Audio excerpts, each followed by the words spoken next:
Yeah, hello everyone. Also from my side, and I would like to show you. Well, basically, what we're about to do is change our complete image production process from classical photography towards the CGI. And yeah, we will start this process with a category of home and living. So we're starting with furnitures. First of all, I would like to tell you a little bit about my background. I've studied communication and media design, and after that, I worked for several advertising agencies over the last years, mostly for the CGI part or image creation. And my last position was head of CGI at Scholz & Friends, where I did a lot of cars, as you can see. And yeah. Now I'm at OTTO, and I'm responsible for implementing the whole CGI process into the company. And for those of you who don't know OTTO, OTTO was founded in 1949 as a classic mail order retailer, but since 1995 we're doing e-commerce, and we're about 4,500 employees. Most of them are at the headquarters in Hamburg. Yeah, for the last decades, we were a classic retailer, so we sold our products on our website. But in the future, this is going to be a little bit different because we're opening the website for other retailers so that they can sell their products on our website. So we're going to become a platform, which is changing the whole business model for us. Yeah, when you take a look on the article run-up, right now we have approximately 2.5 million products on our website. And until 2020, we're facing a number of 5 million products, so we're going to double the amount, which would lead to a huge demand of more content than what we already have. And that was the reason why OTTO decided at the beginning of this year, well, this huge demand of content will not be, we're not going to produce that amount of content via classical photography because it's just way too much. And that's why they invested over 2 million euros for implementing this process of CGI production now into the, well, first the home and living department, but after that to the whole company. Yeah, just a very, very quick breakdown. What is CGI for those of you who probably don't know? CGI stands for computer-generated images, and it describes the technology with which you can take production data, convert it into usable data for image productions, and those assets that are produced via CGI can be used then for every media, such as still rendering, so like photography, then motion, like and videos or animation, but also the assets can also be used for virtual reality or augmented reality. Yeah, there are two bases for that technology. First is the mesh, which is just the shape, so the form of the object. It has no materials or surfaces. It's really just the pure shape. Is also called gray shade or clay model. And then you have the material, the digitized material that is called shader in that context, and it really behaves exactly like the real material in reality. And together, these two defines the digital twin, which is, well, like it says, it's the digital twin. It's exactly the same product and same object like in reality. So every detail is the same, every fold, every seam, and it also behaves in the digital world like the original one in the real world. So in terms of reflection behavior or refractions or things like this. Yeah, a production today looks like this. So we're renting a studio.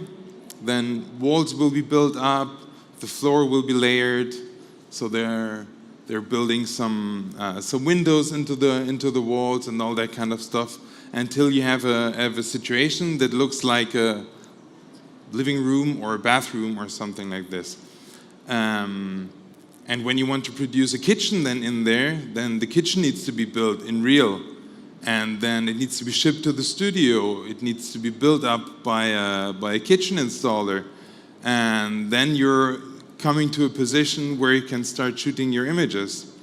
But now imagine that kitchen has 40 different worktops and 20 different corpuses and 30 different handles and let's say 40 different fronts. Then you can imagine how much content you need to create to be able to show on your website an image of every of those kitchens. And these are numbers that it's not possible to produce that in a regular photographical image production.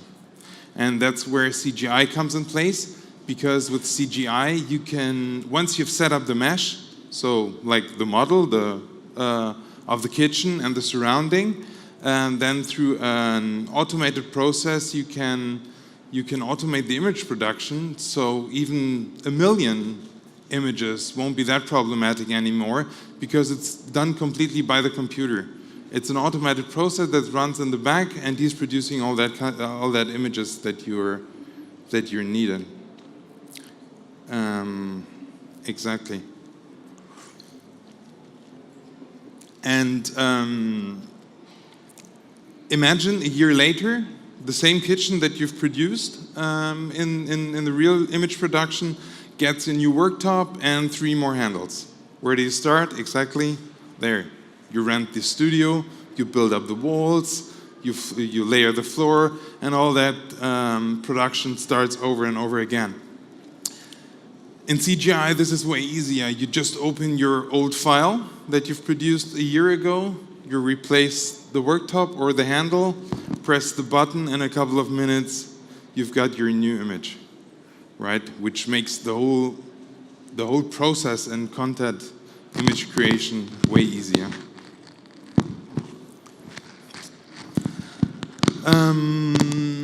In the last 2 years, OTTO already did some CGI production, but every time they did these kind of productions, they briefed the studio with, let's say, we need 20 images of a kitchen or of a bathroom or of a sofa in a living room situation.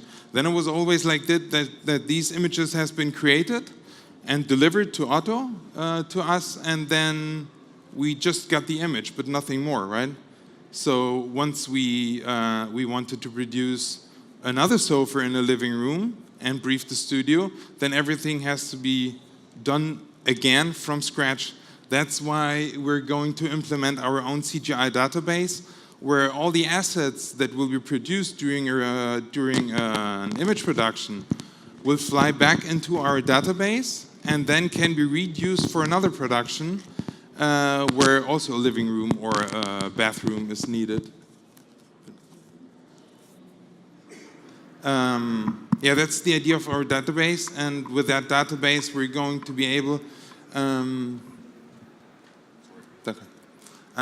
with that database we're going to be able to produce our images and our content faster and hopefully cheaper, and the main goal is to produce it better, so to have more realistic images that doesn't look like a studio anymore, because this is also a problem that we're facing a lot of times, that because of the amount of images that are needed, it's not possible to always rent a real house or to produce these images in a real living room, but CGI will make that possible, to be able to make it look like a real living room.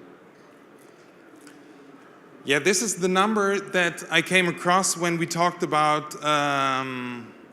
the size of the production that should be done in a year.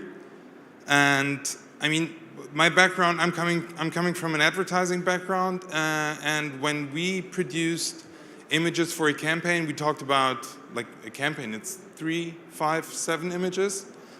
Or when we did a catalog for a car line, for example, then there was 60 images, 70, something like this, but not that number. That's why I was like, what the fuck, are you kidding me?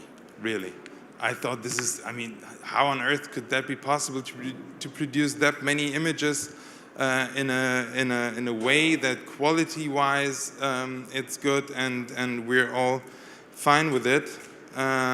Yeah, 390,000 images. Then we thought about it, and we came to a solution that is more or less a solution that Henry Ford already found 100 years ago when he produced the Model T. So we split the whole production into its segments. We found 3 major segments. The first one is to digitize the materials. So in regular production, when you go to a CGI studio, normally there's the CGI artist, and he's producing the textures, he's doing the mesh, probably the lighting with the photographer, and then he's doing the rendering. We want to split all that so that there are studios who are really specialized in creating digitized materials, so shaded. Oh, by the way, all what you see here is full CGI, no photos. So that the digitized material then can be used by the next subdivision, which is the modeling. So these are artists who are really specialized in creating those shapes, and you really need to be specialized to be able to do this in a fast and efficient way. And this is also something that can be done in the Far East, in China, for example, because you've got a very concrete brief, like production data or its images, and based on these data or these images, yeah, like here, a chair can be modeled then. So the cultural differences doesn't really make it's not a problem. It's different when we come to the rendering, because yeah, those studios who do images like this in CGI are really specialized in creating the images, because you need to have a quite feeling and a good eye for image compositing. You have to know how to design a living room that it looks good, and this is something where it's way more harder to put those jobs into the Far East, because in China, for example, the artists probably don't even know how a German or a Europe living room looks like, because the heating looks different, the flooring probably is different. I don't know. I've never been to a Chinese living room, by the way, but this is the reason why those images will be produced in Germany or in Europe. Yeah, a quick recap. Those are our 3 subdivisions that we've into which we've split the production. So it's the digitizing of the materials, then it's the modeling, so producing the shapes of the furniture, and then the rendering as the last one. Changing the whole process to CGI, we don't do it only because of the images that we need for our platform, but also for augmented reality. We've produced an augmented reality app in the beginning of this year for the IMM. It was here in Cologne.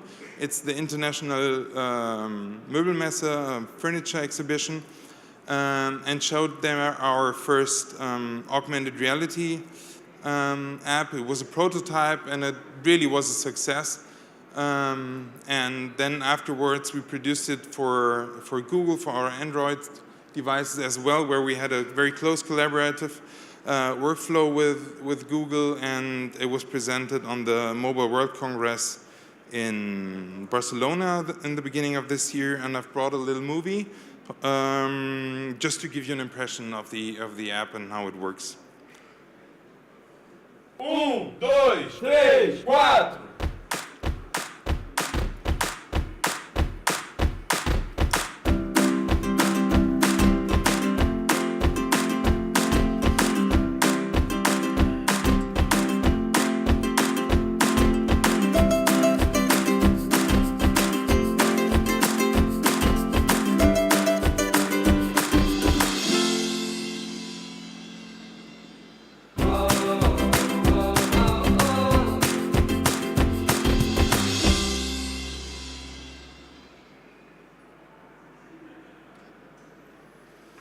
Yeah, last but not least, a little outlook into the future.